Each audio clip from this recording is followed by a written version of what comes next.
नलिन सोरेन और सीता सोरेन के बीच में वो कितनी दिलचस्प नजर आती है। जबकि जेएमएम से ही सीता सोरेन गई हैं, सोरेन परिवार की बहू हैं और नलिन सोरेन भी जेएमएम के कद्दावर नेता रहे हैं। तो ऐसे में ये दोनों की जंग किस तरह वहां देख रहे हैं। जब कल्पना सोरेन सभा में जो लोग आए हुए थे उनसे पूछती हैं कि दुमका वापस लेना है, तो बस इसी एक सवाल से आप समझ सकती हैं कि जेएमएम के लिए ये सीट कितनी महत्वपूर्ण है।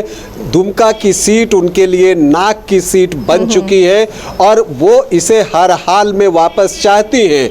और तब तो और भी खास करके जब सीता सोरेन वहां से बीजेपी के टिकट पर चुनाव लड़ रही हैं। दूसरी तरफ सीता सोरेन के सामने बड़ी चुनौती है, उन्हें खुद को साबित करना है। अभी तक आप परिवार के सहारे ये माना जाता है और जो लोग हैं वो कहते हैं कि आप आगे जा रही थी। यहाँ पर पहली बार एक इंडिविजुअल के तौर पर जो है उन्हें अपने आप को साबित करना है और अपना राजनीतिक कौशल जो है वो दिखाना है। तो नेचुरली सीता सोरेन के लिए भी चुनौती बड़ी है और सीता सोरेन ने के लिए भी ये एक अब नाक की सीट बन चुकी है।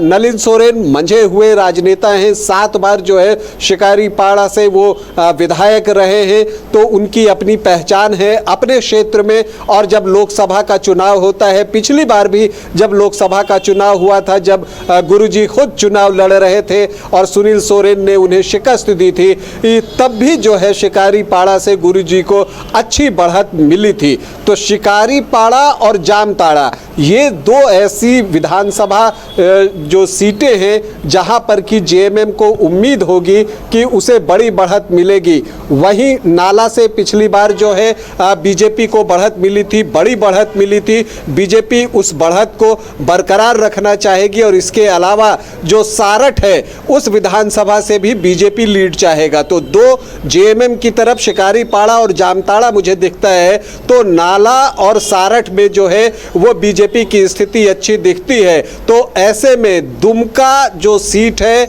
और इसके अलावा सीता सोरेन की जो सीट है जामा, वहां पर किस तरह की वोटिंग होती है और वहां के वोटर किस तरह से वोट करते हैं, उस पर दुमका का जो फैसला है वो बहुत कुछ निर्भर करेगा। देखिए, बातें चाहे जो भी हो जाएं, दुमका में क्लोज फाइट है और ये पिछली कई बार से हम देख रहे हैं कि ये सीट भले ही गुरुजी के लिए ये ट्रेडिशनल सीट है, जेएमएम के लिए ये ट्रेडिशनल सीट है, गुरुजी यहाँ से 8 बार सांसद रहे हैं, लेकिन बावजूद इसके ये देखने में आया है कि जब तब यहाँ पर सेंधमारी हुई है, चाहे बाबूलाल मरांडी की आप बात कर लीजिए, उन्होंने वहाँ पर गुरुजी को शिकस्त दी है। इसके अलावा सुनील सोरेन ने भी यहाँ पर जीत जो है हासिल की है। इसका मतलब दुमका जो है वो बिल्कुल अभेद्य किला अगर आप कहिए तो वैसा कुछ नहीं है। और यहाँ पर हार जीत जो है बहुत मतों से पिछले कुछ चुनावों से देखने को हमें नहीं मिल रहा, चाहे आप 2014 की बात कीजिए या 2019 की आप बात कीजिए। तो ऐसे में मुकाबला करीबी होगा, दोनों तरफ से अपनी अपनी चालें चली जाएंगी। जनता किन की बातों में आते हैं, किन की बातों पर विश्वास होता है, उसके बाद ही उसी आधार पर इस सीट का फैसला आएगा।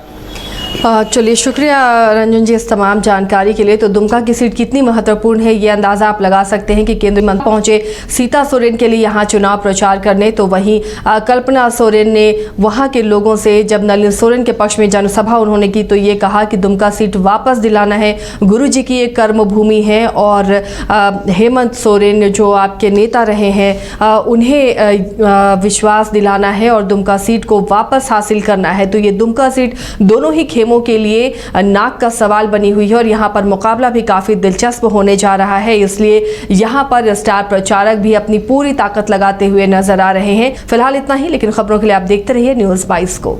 एलीट इंस्टीट्यूट, अगर आपके अंदर चाह है तो एलीट आपकी राह है। आईआईटी हो या मेडिकल, आप चाहते हैं अपने आप को उत्कृष्ट दिखाना, आप चाहते हैं खुद को एक आईआईटीएन के रूप में दिखना या मेडिकल के क्षेत्र में आगे बढ़ना, तो एलीट आपके लिए बहुत बड़ी ताकत के साथ आपके सामने है। आइए, खुलिए, बढ़िए, पहुंचिए। Elite institute.